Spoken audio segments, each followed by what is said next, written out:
Chapter 3 On the Pasture. Heidi was awakened early next morning by a loud whistle. Opening her eyes, she saw her little bed and the hay beside her bathed in golden sunlight. For a short while she did not know where she was, but when she heard her grandfather's deep voice outside, she recollected everything. She remembered how she had come up the mountain the day before, and left old Ursula, who was always shivering with cold and sat near the stove all day. While Heidi lived with Ursula, she had always been obliged to keep in the house, where the old woman could see her. Being deaf, Ursula was afraid to let Heidi go outdoors, and the child had often fretted in the narrow room, and had longed to run outside. She was therefore delighted to find herself in her new home, and could hardly wait to see the goats again. Jumping out of bed, she put on her few things in a short time, went down the ladder, and ran outside. Peter was already there with his flock, waiting for Schwenli and Verily, whom the grandfather was just bringing to join the other goats. "Do you want to go with him to the pasture?" asked the grandfather. "Yes!" cried Heidi, clapping her hands. "Go now, and wash yourself first, for the sun will laugh at you if it sees how dirty you are. Everything is ready there for you," he added, pointing to a large tub of water that stood in the sun. Heidi did as she was told, and washed and rubbed herself till her cheeks were glowing. In the meantime, the grandfather called to Peter to come into the hut and bring his bag along. The boy followed the old man, who commanded him to open the bag in which he carried his scanty dinner. The grandfather put into the bag a piece of bread and a slice of cheese, that were easily twice as large as those the boy had in the bag himself. "The little bowl goes in too," said the uncle, "for the child does not know how to drink straight from the goat the way you do. She is going to stay with you all day, therefore milk 2 bulls full for her dinner. Look out that she does not fall over the rocks, do you hear?" Just then Heidi came running in. "Grandfather, can the sun still laugh at me?" she asked. The child had rubbed herself so violently with the coarse towel which the grandfather had put beside the tub, that her face, neck, and arms were as red as a lobster. With a smile the grandfather said, "No, he can't laugh any more now, but when you come home tonight you must go into the tub like a fish. When one goes about like the goats, one gets dirty feet. Be off." They started merrily up the Alp. A cloudless, deep blue sky looked down on them, for the wind had driven away every little cloud in the night. The fresh green mountainside was bathed in brilliant sunlight, and many blue and yellow flowers had opened. Heidi was wild with joy and ran from side to side. In one place she saw big patches of fine red primroses. On another spot blue gentians sparkled in the grass, and everywhere the golden rock roses were nodding to her. In her transport at finding such treasures, Heidi even forgot Peter and his goats. She ran far ahead of him, and then strayed away off to one side, for the sparkling flowers tempted her here and there. Picking whole bunches of them to take home with her, she put them all into her little apron. Peter, whose round eyes could only move about slowly, had a hard time looking out for her. The goats were even worse, and only by shouting and whistling, especially by swinging his rod, could he drive them together. "Heidi, where are you now?" he called quite angrily. "Here," it sounded from somewhere. Peter could not see her, for she was sitting on the ground behind a little mound, which was covered with fragrant flowers. The whole air was filled with their perfume, and the child drew it in long breaths. "Follow me now," Peter called out. "The grandfather has told me to look out for you, and you must not fall over the rocks." "Where are they?" asked Heidi, without even stirring. "Way up there, and we still have far to go. If you come quickly, we may see the eagle there and hear him shriek." That tempted Heidi, and she came running to Peter with her apron full of flowers. "You have enough now," he declared. "If you pick them all today, there won't be any left tomorrow." Heidi admitted that, besides which she had her apron already full. From now on she stayed at Peter's side. The goats, scenting the pungent herbs, also hurried up without delay. Peter generally took his quarters for the day at the foot of a high cliff, which seemed to reach far up into the sky. Overhanging rocks on one side made it dangerous, so that the grandfather was wise to warn Peter. After they had reached their destination, the boy took off his bag, putting it in a little hollow in the ground. The wind often blew in violent gusts up there, and Peter did not want to lose his precious load. Then he lay down in the sunny grass, for he was very tired. Heidi, taking off her apron, rolled it tightly together and put it beside Peter's bag. Then, sitting down beside the boy, she looked about her. Far down she saw the glistening valley.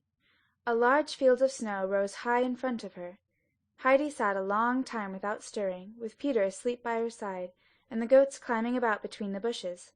A light breeze fanned her cheek, and those big mountains about her made her feel happy as never before. She looked up at the mountain tops, till they all seemed to have faces, and soon they were familiar to her, like old friends. Suddenly she heard a loud, sharp scream, and looking up she beheld the largest bird she had ever seen, flying above her. With outspread wings he flew in large circles over Heidi's head. "Wake up, Peter!" Heidi called. "Look up, Peter, and see the eagle there!" Peter got wide awake, and then they both watched the bird breathlessly. It rose higher and higher into the azure, till it disappeared at last behind the mountain peak. "Where is it gone?" Heidi asked. "Home to its nest," was Peter's answer. "Oh, does it really live way up there? How wonderful that must be! But tell me why it screams so loud." Heidi inquired. "Because it has to," Peter replied. "Oh, let's climb up there and see its nest," implored Heidi, but Peter, expressing decided disapproval in his voice, answered, oh dear, not even goats can climb up there. Grandfather has told me not to let you fall down the rock, so we can't go." Peter now began to call loudly and to whistle, and soon all the goats were assembled on the green field. Heidi ran into their midst, for she loved to see them leaping and playing about.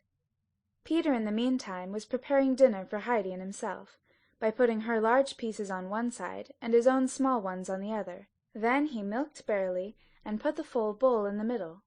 When he was ready he called to the little girl, but it took some time before she obeyed his call.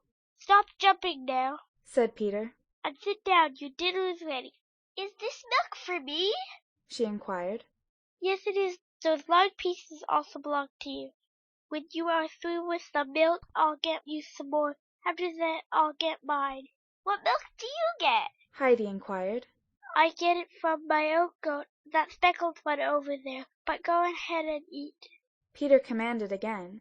Heidi obeyed, and when the bowl was empty he filled it again. Breaking off a piece of bread for herself, she gave Peter the rest, which was still bigger than his own portion had been. She handed him also the whole slice of cheese, saying, "You can eat that. I've had enough." Peter was speechless with surprise, for it would have been impossible for him to ever give up any of his share. Not taking Heidi in earnest, he hesitated, till she put the things on his knees. Then he saw that she really meant it, and he seized his prize. Nodding his thanks to her, he ate the most luxurious meal he had ever had in all his life. Heidi was watching the goats in the meantime, and asked Peter for their names. The boy could tell them all to her, for their names were about the only thing he had to carry in his head. She soon knew them too, for she had listened attentively. One of them was the big Turk, who tried to stick his big horns into all the others. Most of the goats ran away from their rough comrade. The bold Thistlefinch alone was not afraid, and running his horns 3 or 4 times into the other, so astonished the Turk with his great daring that he stood still and gave up fighting, for the Thistlefinch had sharp horns, and met him in the most warlike attitude. A small white goat, called Snowhopper, kept up bleating in the most piteous way, which induced Heidi to console it several times. Heidi at last went to the little thing again, and throwing her arms around its head, she asked, "What is the matter with you, Snowhopper? Why do you always cry for help?" The little goat pressed close to Heidi's side and became perfectly quiet. Peter was still eating, but between the swallows he called to Heidi. "She is so unhappy because the old goat has left us. She was sold to somebody in Mayfield 2 days ago." "Who is the old goat?" "Her mother, of course." "Where is her grandmother?" "She hasn't any." "And her grandfather?" "Hasn't any either." "Poor little Snowhopper," said Heidi, drawing the little creature tenderly to her. "Don't grieve any more. See, I am coming up with you every day now, and if there's anything the matter you can come to me." Snowhopper rubbed her head against Heidi's shoulder and stopped bleeding. When Peter had finally finished his dinner he joined Heidi. The little girl had just been observing that Schwenli and Barely were by far the cleanest and prettiest of the goats. They evaded the obtrusive Turk with a sort of contempt, and always managed to find the greenest bushes for themselves. She mentioned it to Peter, who replied, "I know. Of course they are the prettiest because the uncle washes them and gives them salt. He has the best stable by far. All of a sudden, Peter, who had been lying on the ground, jumped up and bounded after the goats. Heidi, knowing that something must have happened, followed him. She saw him running to a dangerous abyss on the side. Peter had noticed how the rash thistle-finch had gone nearer and nearer to the dangerous spot. Peter only just came in time to prevent the goat from falling down over the very edge. Unfortunately, Peter had stumbled over a stone in his hurry, and was only able to catch the goat by one leg. The thistle-finch, being enraged to find himself stopped in his charming ramble, bleated furiously. Not being able to get up, Peter loudly called for help. Heidi immediately saw that Peter was nearly pulling off the animal's leg. She quickly picked some fragrant herbs, and holding them under the animal's nose, she said soothingly, Come, Thistle-finch, and be sensible. You might fall down there and break your leg. That would hurt you horribly. The goat turned about and devoured the herbs Heidi held in her hand. When Peter got to his feet, he led back the runaway with Heidi's help. When he had the goat in safety, he raised his rod to beat it for punishment. The goat retreated shyly, for it knew what was coming. Heidi screamed loudly. Peter, no, do not beat him. Look how scared he is. He well deserves it, snarled Peter, ready to strike. But Heidi, seizing his arm, shouted, full of indignation, You mustn't hurt him. Let him go. Heidi's eyes were sparkling, and when he saw her with her commanding mien, he desisted and dropped his rope. I'll let him go if you give me a piece of your cheese again tomorrow, he said, for he wanted a compensation for his fright. You may have it all tomorrow and every day because I don't need it, Heidi assured him. I shall also give you a big piece of bread if you promise never to beat any of the goats. I don't care, growled Peter, and in that way he gave his promise. Thus the day had passed, and the sun was already sinking down behind the mountains. Sitting on the grass, Heidi looked at the bluebells and the wild roses that were shining in the last rays of the sun. The peaks also started to glow, and Heidi suddenly called to the boy, Oh, Peter, look! Everything is on fire! The mountains are burning in the sky, too! Oh, look! The moon over there is on fire, too! Do you see the mountains all in a glow? Oh, how beautiful the snow looks! Peter, the eagle's nest is surely on fire, too! Oh, look at the fir trees over there! Peter was quietly peeling his rod, and looking up, said to Heidi, This is no fire. It always looks like that. But what is it then? asked Heidi eagerly, gazing about her everywhere. It gets that way of itself, explained Peter. Oh, look! Everything is all rosy now! Oh, look at this mountain over there with the snow and the sharp peaks! What is its name? Mountains have no names, he answered. Oh, see how beautiful! It looks as if many, many roses were growing on those cliffs. Oh, now they are getting gray. Oh, dear, the fire has gone out and it is all over. What a terrible shame, said Heidi, quite despondently. It'll be the same again tomorrow, Peter reassured her. Come now, we have to go home. When Peter had called the goats together, they started downwards. Will it be like that every day when we are up? asked Heidi eagerly. It usually is, was the reply. What about tomorrow? she inquired. Tomorrow it'll be like that, I'm sure, Peter affirmed. That made Heidi feel happy again.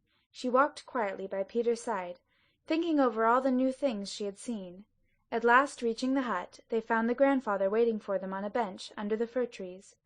Heidi ran up to him and the two goats followed, for they knew their master. Peter called to her, Come again tomorrow, good night. Heidi gave him her hand, assuring him that she would come, and finding herself surrounded by the goats, she hugged Snowhopper a last time. When Peter had disappeared, Heidi returned to her grandfather.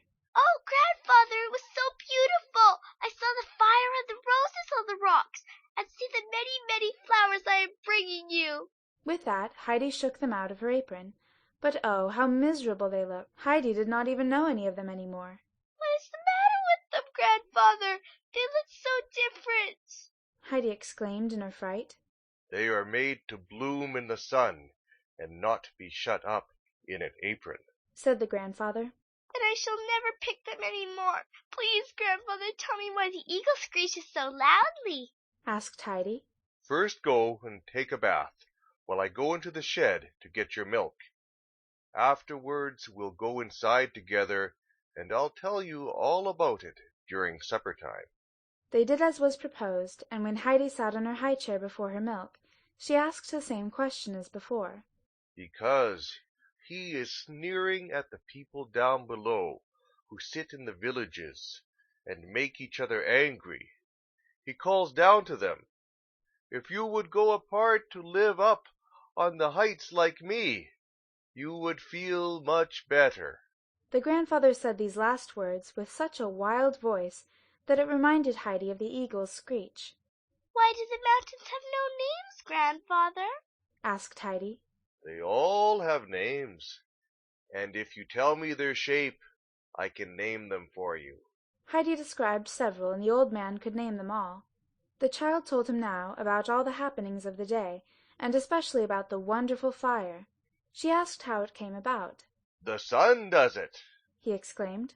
"Saying good night to the mountains, he throws his most beautiful rays to them, that they may not forget him till the morning." Heidi was so much pleased with this explanation that she could hardly wait to see the sun's good-night greetings repeated. It was now time to go to bed, and Heidi slept soundly all night. She dreamt that the little snowhopper was bounding happily on the glowing mountains, with many glistening roses blooming round her. End of Chapter 3.